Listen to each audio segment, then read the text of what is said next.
saja sih resiko dari usaha pakan ternak teman kami. Namun sebelum itu kami akan memperkenalkan diri kami terlebih dahulu. Perkenalkan, saya Ninda Rohani Situmorang dan teman-teman saya Novia Grace Lipo. Saya Niko Fernando Rejogoku. Saya Maisri Handayani Putri Sinangga. Saya Zolia Putri. Baiklah, tanpa berlama-lama lagi, mari kita saksikan videonya. Baiklah, sebelum kita ke kategori resiko yang ada, pertama-tama kita akan mendengarkan detail perusahaan serta visi misi perusahaan. Nah, yang pertama itu detail perusahaan akan saya sendiri yang menjelaskan. Yang pertama itu latar belakang usaha. Nah, latar belakang usaha ini pertama kali didirikan oleh Bapak Jumai Syahri SZ yang kemudian dilanjutkan oleh Ibu Ismayani Marpaung pada tahun 2016. Nah, selanjutnya ada karakteristik perusahaan. Nah, usaha pakan ternak ini menyediakan pakan ternak yang berkualitas dengan harga terjangkau serta melayani kebutuhan peternak secara cepat dan tepat. Juga menjaga ketersediaan stok dengan pengelolaan persediaan yang baik. Juga usaha ini sangat memperhatikan pelayanannya dengan ramah serta fleksibel dalam sistem pembayaran tunai. Nah, selanjutnya itu ada produk yang dihasilkan. Produk yang dihasilkan itu adalah pakan ayam, pakan bebek, pakan ikan, pakan burung, dan kandang burung. Untuk lokasinya ada di Jalan Anwar Indris, Bunga Tanjung, Kecamatan Datuk Bandar Timur, Kota Tanjung Balai, Sumatera Utara. Baik, itu dari detail perusahaan dari usaha milik teman kami, Maisri. Selanjutnya, visi dan misi akan dijelaskan oleh Maisri. Kepada Maisri, saya persilakan. Baik, terima kasih kepada moderator. Yang selanjutnya adalah visi dan misi. Yang pertama ada visi. Visinya adalah menjadi penyedia pakan ternak eceran terpercaya yang benar-benar mendukung keberhasilan para peternak lokal. Hal ini dilakukan dengan menghadirkan produk berkualitas, pelayanan yang ramah, serta harga yang tetap terjangkau bagi seluruh pelanggan. Misinya, untuk mencapai visi tersebut, pakan usaha ternak eceran tersebut memiliki 3 misi. Yang pertama, berkomitmen untuk menyediakan pakan ternak yang berkualitas tinggi dan selalu terjaga mutunya. Yang kedua, memastikan ketersediaan stok selalu terjamin sehingga kebutuhan peternak dapat terpenuhi tepat waktu tanpa harus khawatir akan kekosongan. Dan yang ketiga, memberikan pelayanan yang ramah, cepat, dan fleksibel yang dapat menyesuaikan dengan kebutuhan para pelanggan. Nah, itu tadi detail perusahaan serta visi misi dari usaha milik teman kita tadi. Nah, sekarang kita masuk ke kategori resikonya. Kategori resiko pertama akan dijelaskan oleh Maisri. Kepada Maisri, dipersilahkan. Resiko yang pertama adalah resiko strategis. Dalam perjalanan usaha ini, pakan usaha ternak eceran ini juga menghadapi resiko strategis. Salah satunya adalah ketika banyak warga memilih untuk menjual ayam mereka karena harga ayam yang sedang melambung tinggi di pasaran. Sasaran utamanya adalah menjaga kestabilan pasokan ayam. Caranya dengan menjalin kerjasama jangka panjang bersama peternak, memberikan intensif atau kontrak harga, serta melakukan pemantauan harga pasar secara rutin. Dengan langkah ini, berharap ketersediaan ayam tetap terjamin. Apa yang mungkin terjadi? Jika resiko tersebut benar-benar terjadi, maka yang mungkin akan dihadapi adalah turunnya permintaan pakan ternak. Hal ini tentu akan berdampak pada penjualan yang ikut menurun. Stok pakan bisa menumpuk, bahkan berisiko rusak apabila tidak segera terjual. Penyebab terjadinya. Mengapa hal ini bisa terjadi? Penyebab utamanya adalah ketika harga ayam sedang tinggi, banyak warga yang lebih memilih untuk menjual ayam mereka daripada terus memeliharanya. Kapan terjadinya? Resiko ini umumnya muncul pada saat harga ayam di pasaran sedang melonjak tinggi. Saat itulah warga mengambil keputusan untuk menjual ternak mereka secara cepat. Deskripsi konsekuensi risiko. Dari kondisi tersebut, ada beberapa konsekuensi risiko yang mungkin harus dihadapi. Yang pertama, penjualan pakan menurun secara drastis. Yang kedua, omset usaha akan ikut turun dan keuntungan pun berkurang. Ketiga, permintaan pakan ternak semakin berkurang karena banyak ternak yang telah dijual. Dan yang keempat, stok pakan menumpuk sehingga modal yang seharusnya berputar justru terhenti. Tingkat konsekuensi. Tingkat konsekuensinya berukuran besar sehingga dalam penilaian risiko ditandai dengan warna merah. Tingkat kemungkinan terjadi. Namun dari segi kemungkinan terjadinya, hal ini hanya terjadi kadang-kadang. Karena itu tingkat kemungkinan diberi tanda warna hijau terang. Level risiko. Dengan demikian, level risiko secara keseluruhan ditempatkan pada kategori menengah hingga tinggi dengan warna penanda kuning tua. Tingkat prioritas, dan untuk tingkat prioritasnya, risiko ini termasuk menengah hingga tinggi serta bersifat strategis sehingga perlu pengelolaan yang serius. Tindakan penanganan risiko. Untuk mengantisipasi risiko tersebut, ada beberapa tindakan penanganan. Yang pertama, membuat kontrak atau kesepakatan harga dengan peternak maupun penyuplai agar harga pakan lebih stabil. Yang kedua, menjalin kerjasama jangka panjang dengan pemasok tetap agar pasokan terjaga. Yang ketiga, melakukan vaksinasi rutin dan menjaga kebersihan kandang supaya kualitas ternak tetap sehat dan produktif. Yang keempat, membangun kandang di lokasi yang lebih tinggi atau menambahkan sistem drainase yang baik untuk mengurangi resiko kerugian saat musim hujan. Dan kelima, membuat jadwal perkiraan musim hujan sekaligus menyiapkan langkah-langkah antisipasi sejak dini. Yang terakhir ada pengelolaan resiko. Dengan semua langkah di atas, pengelolaan resiko yang dipilih adalah pengendalian resiko. Artinya tidak hanya menunggu resiko itu datang, tetapi benar-benar mengendalikan dan meminimalisir dampaknya agar usaha tetap berjalan stabil dan keberhasilan para peternak lokal tetap bisa didukung sepenuhnya. Saya kembalikan kepada moderator. Nah, itulah tadi resiko pertama, yaitu resiko strategis, telah dijelaskan oleh teman kita Maisri. Nah, selanjutnya resiko yang kedua, yaitu resiko operasional, akan dijelaskan oleh saya sendiri. Baik, selanjutnya saya akan menjelaskan resiko operasional, yang dimana kerusakan bahan baku terjadi jika sudah dibuka atau terkontaminasi dengan udara terlalu lama. Nah, untuk sasarannya itu ada menjaga kualitas pakan dengan penyimpanan yang baik, lalu menggunakan kemasan dengan rapat, dan melakukan pengecekan rutin agar pakan tetap layak untuk dijual. Nah, apa yang mungkin terjadi? Nah, yang mungkin terjadi biasanya itu pakan menjadi rusak sehingga tidak dapat dijual, serta dapat menimbulkan kerugian bagi usaha dan dapat menurunkan kepercayaan dari pelanggan. Nah, penyebab terjadinya. Untuk penyebab terjadinya ini biasanya penyimpanan pakan tidak rapat sehingga terkena udara, serta tidak bersih sehingga jadi rawan hama, yaitu seperti tikus ataupun serangga. Nah, untuk kapan terjadinya? Biasanya itu terjadi setelah karung dibuka dan dibiarkan terlalu lama dalam kondisi terbuka. Nah, selanjutnya ada deskripsi konsekuensi risiko. Nah, ada beberapa konsekuensi pada risiko ini. Yang pertama, itu pakan menjadi rusak karena tidak bisa dijual. Nah, yang kedua itu ada kerugian karena harus membuang stok yang sudah rusak. Nah, yang ketiga itu kepercayaan pelanggan menjadi menurun karena kualitas pakan yang buruk. Nah, yang selanjutnya itu ada tingkat konsekuensi atau dampak yang terjadi pada risiko ini. Dampak yang terjadi pada risiko ini yaitu besar, ditandai dengan warna merah. Lalu selanjutnya tingkat kemungkinan terjadinya itu biasanya jarang, ditandai dengan hijau tua. Sedangkan level risikonya itu tingkatnya itu sedang dengan ditandai warna kuning. Nah, untuk tingkat prioritasnya itu sedang.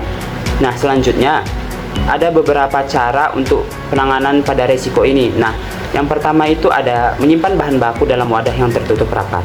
Lalu yang kedua adalah menerapkan FIFO, yaitu first in, first out. Yang ketiga ada catat tanggal pembukuan pada kemasan untuk memantau batas waktu penjualan.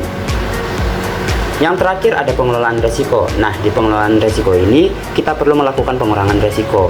Nah, dengan menerapkan hal-hal tersebut, resiko operasional ini dapat kita kelola dengan baik. Baik, itu tadi yang dapat saya sampaikan tentang resiko operasional. Nah, selanjutnya ada resiko finansial. Untuk resiko finansial akan dijelaskan oleh teman kita Ninda. Kepada Ninda saya persilahkan. Baik, selanjutnya kita akan menganalisis risiko finansial, yang dimana risiko utamanya itu yaitu kenaikan harga bahan baku seperti jagung atau bedak yang dapat mempengaruhi stabilitas dan profitabilitas usaha. Sasarannya untuk menjaga stabilitas usaha dengan mencari pemasok alternatif, membeli dalam jumlah besar saat harga rendah, dan menyesuaikan harga jual secara bertahap. Apa yang mungkin terjadi? Mungkin kenaikan biaya pembelian bahan baku secara signifikan akan menekan margin keuntungan dan membuat harga jual produk menjadi kurang kompetitif. Jika tidak ditangani dengan tepat, hal ini dapat menyebabkan penurunan penjualan dan beralihnya pelanggan bersaing yang harga lebih rendah. Apa saja penyebab risiko? Yang pertama, faktor musiman dan alam. Harga bahan baku seringkali fluktuatif, terutama saat musim panen sudah lewat, atau terjadi bencana alam yang merusak panen dan jalur distribusi. Ini menciptakan kelangkaan pasokan yang mendorong harga naik. Yang kedua, ketergantungan pemasok tunggal. Waktu terjadinya biasanya resiko ini terjadi saat musim bahan baku, misalnya jagung tidak panen atau ketika biaya logistik atau distribusi meningkat. Apa saja konsekuensi risiko? Yang pertama, biaya pembelian meningkat dan keuntungan menurun. Biaya operasional akan membengkak, yang secara langsung menggerus laba bersih. Yang kedua, harga jual menjadi lebih mahal sehingga sulit bersaing. Harga jual yang meningkat membuat produk sulit bersaing di pasar, terutama jika pesaing memiliki akses ke bahan baku yang lebih murah. Pelanggan bisa beralih ke toko lain dengan harga yang lebih rendah. Jika pelanggan merasa harga tidak lagi sepadan, mereka cenderung mencari alternatif di tempat lain yang berakibat pada hilangnya basis pelanggan setia. Tingkat risiko. Yang pertama, tingkat konsekuensi atau dampak. Bisa kita lihat di sini berwarna merah yang artinya dampaknya berdampak tinggi. Dampak finansial dari kenaikan harga bahan baku sangat signifikan, berpotensi memengaruhi keberlangsungan usaha. Lalu yang kedua, tingkat kemungkinan terjadi bisa kita lihat di sini berwarna hijau, yang artinya tingkat kemungkinan terjadinya itu rendah. Meskipun fluktuasi harga sering terjadi, kenaikan drastis yang mengancam profitabilitas mungkin tidak sering terjadi. Lalu level risiko, yaitu levelnya menengah hingga rendah, kombinasi dampak besar dengan kemungkinan terjadi yang rendah, menempatkan risiko ini di level yang masih dapat dikelola. Lalu apa sih tindakan kita untuk mengelola risiko tadi? Yang pertama, kita perlu menjalin komunikasi dengan pelanggan, misalnya memberikan informasi transparan tentang penyebab kenaikan harga dan tetap terjalin kepercayaan. Lalu yang kedua, kita perlu mencari alternatif pemasok atau sumber bahan baku lain yang lebih kompetitif. Pengelolaan risiko, kita perlu melakukan pengendalian risiko. Dengan menerapkan strategi-strategi ini, risiko kenaikan harga bahan baku dapat dikelola secara efektif, menjaga stabilitas finansial dengan daya saing usaha dalam jangka panjang. Nah, itulah tadi dalam resiko finansial yang dijelaskan oleh teman kita Ninda. Nah, selanjutnya kita akan mendengarkan resiko selanjutnya, yaitu resiko kepatuhan dari teman kita Novia Grace. Kepada Novia Grace, saya persilahkan. Selanjutnya saya akan menjelaskan tentang resiko kepatuhan, yaitu usaha yang tidak mempunyai izin. Adapun sasarannya yaitu untuk memenuhi kewajiban legal dengan mengurus izin usaha resmi agar operasionalnya berjalan lancar tanpa gangguan hukum. Apa yang akan terjadi jika resiko tersebut ada? Yang akan terjadi adalah usaha bisa mendapat teguran atau sanksi dari pemerintah, bahkan itu dapat terancam tutup. Penyebab terjadinya ialah yang pertama, kurangnya pemahaman pemilik tentang kewajiban izin usaha. Yang kedua, biaya pengurusan izin dianggap mahal atau merepotkan. Kapan terjadinya? Itu terjadi jika saat ada pemeriksaan dari aparat pemerintah atau dinas terkait, usaha bisa kena teguran atau sanksi yang akan diberikan dari pihak berwajib. Lalu, selanjutnya, adapun konsekuensi resiko dari resiko kepatuhan tersebut, ialah yang pertama, usaha mendapat teguran atau denda dari pemerintah. Yang kedua, usaha bisa ditutup paksa jika tidak segera mengurus surat izinnya. Selanjutnya ada tingkat resiko. Tingkat resiko yang pertama, tingkat konsekuensi resiko atau pendampak. Bisa kita lihat bahwa tingkat konsekuensi atau dampaknya itu berwarna merah, yang artinya dampaknya berdampak tinggi yang bisa mempengaruhi usaha. Selanjutnya ada tingkat kemungkinan yang terjadi, yaitu berwarna hijau, yang artinya tingkat kemungkinan terjadinya itu rendah. Dan lalu level risiko, yaitu levelnya menengah ke rendah, yang mengartikan bahwa risiko yang terjadi masih dapat untuk dikelola atau diatasi. Tindakan penanganan risiko yang dilakukan untuk menghadapi risiko kepatuhan ini, yang pertama ialah segera mengurus perizinan resmi seperti NIB, SIUP, izin lingkungan, dan sebagainya. Yang kedua, konsultasi ke dinas terkait untuk mengetahui syarat dan prosedur. Yang ketiga, simpan dokumen perizinan dengan baik untuk menghindari masalah hukum. Yang terakhir yaitu pengelolaan risiko. Dengan melakukan pengendalian risiko, yaitu dengan mengendalikan atau meminimalisir dampak agar usaha tetap berjalan dan usaha lokal agar tetap bisa didukung sepenuhnya berjalan. Nah, itu tadi penjelasan dari teman kita Novia Grace tentang resiko kepatuhan. Selanjutnya, yaitu resiko terakhir, yaitu resiko kecurangan. Untuk resiko kecurangan akan dijelaskan oleh teman kita Nazwa. Kepada Nazwa, saya persilahkan. Baik, terima kasih kepada moderator. Berikutnya adalah risiko kecurangan. Risiko kecurangan yang diangkat kali ini adalah situasi ketika pembeli berutang namun tidak melakukan pembayaran sesuai kesepakatan. Risiko ini sangat penting kita bahas karena dapat mempengaruhi kelancaran arus kas dan kelangsungan usaha. Adapun sasaran pengendalian risiko. Sasaran utama dari pengelolaan risiko ini adalah mengendalikan piutang agar tidak menimbulkan kerugian bagi usaha. Untuk mencapai sasaran tersebut, kita perlu membatasi jumlah bon atau utang yang diberikan kepada setiap pelanggan. Selain itu, pencatatan seluruh transaksi harus dilakukan secara rapi dan teratur agar mudah dilacak. Hal lain yang tidak kalah penting hanya memberikan utang kepada pelanggan yang benar-benar memiliki rekam jejak pembayaran yang baik dan terpercaya, sehingga potensi terjadinya piutang macet dapat ditekan. Lalu, apa yang akan mungkin terjadi? Apabila risiko ini benar-benar terjadi, dampaknya dapat cukup serius bagi usaha. Kas usaha akan terganggu karena dana yang seharusnya diterima menjadi tertahan di piutang. Akibatnya, modal yang tersedia untuk kegiatan usaha akan berkurang, sehingga pemilik usaha akan kesulitan untuk membeli stok baru. Pada akhirnya, jika situasi ini dibiarkan berlarut-larut, usaha bisa merugi, perputaran modal menjadi lambat, bahkan operasional usaha bisa terhambat.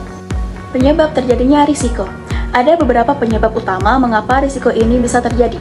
Pertama, tidak adanya aturan yang jelas mengenai pemberian utang, sehingga siapapun bisa berutang tanpa batasan yang tegas. Kedua, adanya kepercayaan yang terlalu besar kepada pelanggan tanpa adanya catatan tertulis sebagai bukti. Ketiga, kesulitan dalam melakukan penagihan karena pelanggan berpindah tempat atau sengaja menghindar dari kewajiban membayar. Waktu terjadinya risiko. Risiko ini umumnya terjadi setelah pembeli mengambil barang secara bond atau utang kemudian tidak melunasi pembayaran pada waktu yang telah dijanjikan. Hal ini menjadi masalah serius ketika pelanggan terus menunda pembayaran dan akhirnya sulit dihubungi atau menghindar. Konsekuensi risiko. Konsekuensi dari risiko ini cukup berdampak bagi usaha. Piutang yang macet akan mengurangi jumlah kas yang tersedia, modal menjadi tertahan sehingga pemilik usaha akan kesulitan untuk membeli stok baru. Kondisi ini pada akhirnya dapat menyebabkan kerugian usaha, serta menurunkan kepercayaan terhadap pelanggan yang tentu saja akan memengaruhi hubungan bisnis ke depannya. Tingkat risiko. Berdasarkan analisis, tingkat dampak dari risiko ini berada pada kategori yang sedang, yang digambarkan dengan warna kuning tua. Tingkat kemungkinan terjadinya juga sedang yang ditunjukkan dengan warna hijau tua. Secara keseluruhan, level risiko berada pada kategori menengah, dengan tingkat prioritas yang menunjukkan menengah hingga rendah. Meskipun bukan risiko dengan prioritas tertinggi, tetapi tetap perlu diantisipasi agar tidak berkembang menjadi masalah besar. Tindakan penanganan risiko. Untuk menangani risiko ini, beberapa langkah perlu diterapkan. Pertama, menerapkan sistem pembayaran tunai atau setidaknya meminta uang muka seperti DP minimal sebelum barang diberikan kepada pembeli. Kedua, membatasi jumlah utang yang diberikan kepada pelanggan agar tidak melebihi batas aman. Ketiga, mencatat setiap transaksi secara rapi dan tertulis untuk mempermudah penagihan. Yang keempat yaitu mengenakan denda atau bunga atas keterlambatan bagi pelanggan yang tidak membayar tepat waktu. Terakhir, hanya memberikan barang kepada pelanggan yang memiliki riwayat pembayaran yang baik sehingga risiko gagal bayar bisa ditekan. Strategi pengelolaan risiko. Pendekatan yang dipilih dalam kasus ini adalah penghindaran risiko. Artinya, usaha akan berusaha meminimalkan kemungkinan terjadinya piutang macet dengan memperketat aturan pemberian utang dan memprioritaskan pembayaran tunai. Dengan strategi ini, arus kas dapat tetap terjaga dan usaha bisa berjalan lebih stabil. Baik, saya kembalikan kepada moderator.